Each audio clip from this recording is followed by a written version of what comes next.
David, you say that affirmative action is justified, at least for now, as a way of compensating for past injustice, the legacy of slavery and segregation. Right. Who wants to take on that argument? We need now a critic of affirmative action. Yes, go ahead. I think that what happened in the past has no bearing on what happens today, and I think that discriminating based on race should always be wrong, whether you're discriminating against one group or another.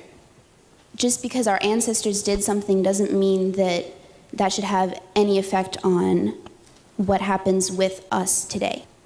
All right, good. I'm sorry, your name is? Kate. Kate. All right, who has an answer for Kate? Yes. I just wanted to comment and say that... Tell us your name. My name is Mansour. Because of slavery, because of past injustices, today we have a higher proportion of African Americans who are in poverty, who face less opportunities than white people. And so because of slavery 200 years ago, and because of Jim Crow, and because of segregation, today we have injustice based on race. Kate? I think that there are differences, obviously, but the way to fix those differences is not by some artificial fixing of the result. You need to fix the problem. So we need to address differences in education and differences in upbringing with programs like Head Start and giving more funding to lower income schools rather than trying to just fix the result so it makes it look like it's equal when really it isn't. Yes.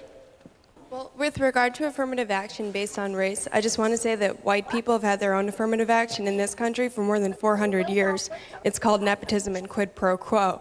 So there's nothing wrong with correcting the injustice and discrimination that's been done to black people for 400 years. Good. Tell us your name. Hannah? Hannah.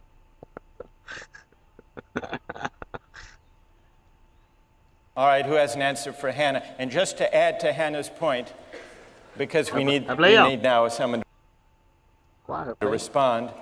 Hannah, you could have also mentioned legacy admission. Exactly. I was going to say, if you disagree with affirmative action, you should disagree with legacy admission, because it's obvious from looking around here that there are more white legacies than black legacies in the history of Harvard University.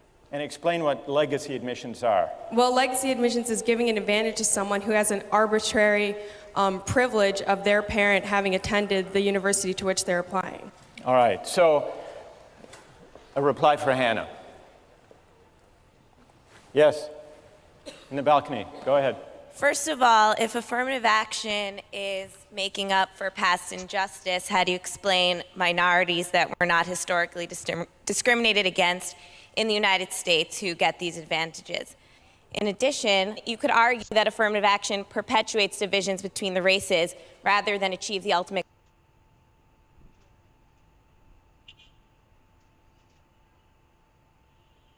goal of race being an irrelevant factor in our society. And tell us your name. Danielle? Hannah? I disagree with that, because I think that by promoting diversity in an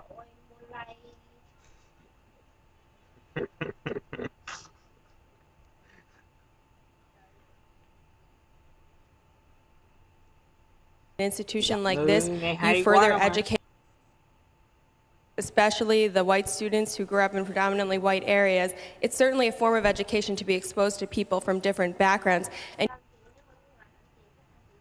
inherent disadvantage when you surround them only with their own kind. Why should race necessarily be equated with diversity? There's so many other forms. Why should we assume that race makes people different? Again, that's perpetuating the idea of racial division within our universities and our society. Hannah? With regard to African American people being given a special advantage, it's obvious that they bring something special to the table because they have a unique perspective, just as someone from a different religion or socioeconomic background would as well. As you say, there are many different types of diversity. There's no reason that racial diversity should be eliminated from that criteria. Yes, go ahead. Racial discrimination is illegal in this country, and I believe that it was African American leaders themselves, when Martin Luther King said he wanted to be judged not on the color of his skin, but by the content of his character, his merit, his achievements, And I just think that to decide solely based on someone's race is just inherently unfair. I mean, if you want to correct based on disadvantaged backgrounds, that's fine, but there are also disadvantaged white people as well. It shouldn't matter if you're white, black. Tell us your name. Ted. Ted? Yes. Think of Hopwood. It's unfair to count race, or I assume you would also say ethnicity or religion.